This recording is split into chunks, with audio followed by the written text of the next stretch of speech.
दोस्तों अस्सलाम वालेकुम रहमतुल्लाहि व बरकातुहू फी अमानिल्लाह। दोस्तों उम्मीद करता हूँ आप मेरे भाई तमाम इज़्ज़त व आफ़ियत के साथ और अल्लाह ताला की रहमत व करम से सेहतयाब होंगे और आप ठीक ठाक होंगे।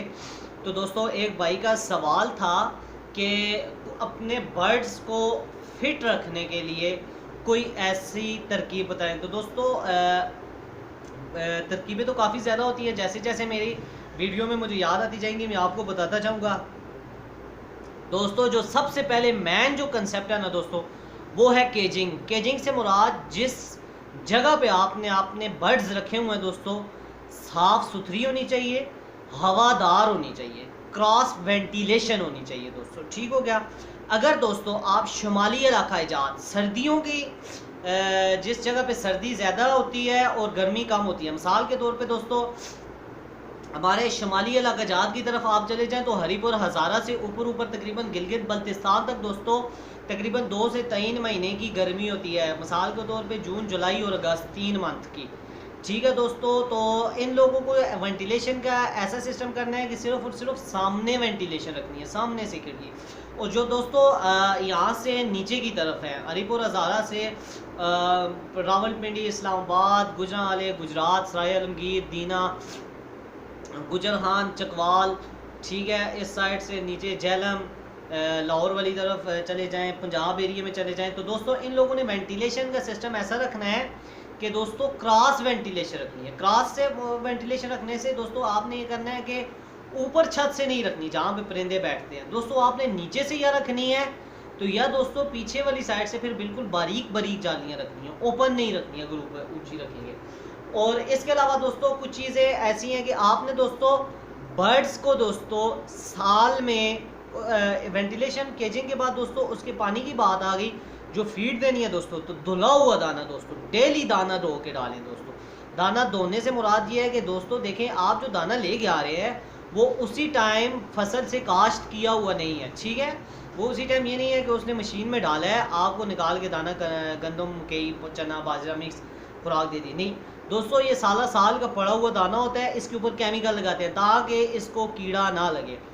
तो दोस्तों उससे आपके बर्ड्स को इंतहाई ज़्यादा नुकसान होता है। तो दोस्तों जो आपका मिक्स दाना है, ये मैं नहीं कहता कि सारा दो, थोड़ा सा जितना आप डेली डालते हैं थोड़ा सा उसको किसी बाउल या किसी इसमें डाल दे, देचकी वगैरह में, या जो आपके पास बर्तन है उसमें डाल के हल्का सा हाथ से मल के छान के, तो उसको करके थोड़ी देर के लिए दोस्तों उसको ऐसे किसी मल के कपड़े में डाल के छाँव पे रख लें।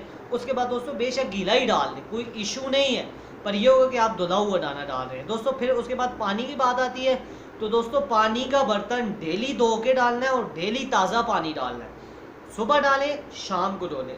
और ब्रीडर जोड़ों को दोस्तों 2 टाइम आपने दाना डालना है, सुबह और शाम। ठीक है, इसके साथ दोस्तों आपने उनके मल्टीविटामिन्स की जो है वो एहतियात रखनी है। आपने साथ एंटीबायोटिक इस्तेमाल करते रहने हैं। मिसाल के तौर पे जैसे वाइडलिन सिरप जो है वो ब्रीडर पेयर्स को डालने हैं, मूसीगार सादा दूसरे तीसरे दिन डाल दी, वाइडलिन डाल दी। फिर दोस्तों इसके अलावा आपने की ऐसी विटामिन ई का दोस्तों आपने कोर्स करवाते रहना है, इवियान कैप्सूल आप देते रहें, या फिर आप दोस्तों ये ओमेगा 3 दें, फ़िश ऑयल दें, मछली तेल कैप्सूल देते रहें। तो ये दोस्तों चीज़ें हैं। इसके अलावा दोस्तों इंशाल्लाह ताला नेक्स्ट कुछ है दोस्तों, वैक्सीनेशन के ऊपर दोस्तों ख़ास तौर पे आपने जो है वो फोकस रखना है। और वैक्सीनेशन की दोस्तों साल में जो है वो 4 मरतबा आपने देसी वैक्सीनेशन से मुराद कि जो पाकिस्तान की मेड वैक्सीनेशन है, जो पाकिस्तान हमारा बना रहा है, हर 90 दिन बाद वो वैक्सीनेशन दोस्तों आपने अपने बर्ड्स को करनी है। और जो इम्पोर्टेड वैक्सीनेशन दोस्तों आप ला रहे हैं वो हर 6 महीने बाद करें दोस्तों, 6 महीने का गैप दे दें। गैलीमोन कर लें, गैलीमोन एन कर लें, ऐसी दोस्तों जर्मन की वैक्सीनेशन आ रही है। किसी भी दोस्तों अच्छे बर्ड स्टोर से आपको वैक्सीनेशन मिल जाएगी और साथ में दोस्तों तरीका वो आपको बता देंगे। ठीक है, देसी वैक्सीनेशन हर 3 महीने बाद करनी है। और दोस्तों वैक्सीनेशन करने से पहले या वैक्सीनेशन बनने के बाद आपने उनको कोर्स एंटीबायोटिक का लाजमी कराना है, जिसमें दोस्तों उनके दिल, दिमाग, जिगर, गुर्दे या ऐसी ताकत वाली चीज़ें जो उसकी दोस्तों आपने कोर्स वगैरह मेडिसिन का कराना है। तो इसके अलावा दोस्तों मुझे कोई ऐसा नुस्खा इस्तेमाल में आया नहीं नज़र जो मैं आपको बताता। तो दोस्तों ये आपके परिंदे को सेट रखने की चीज़ें हैं दोस्तों।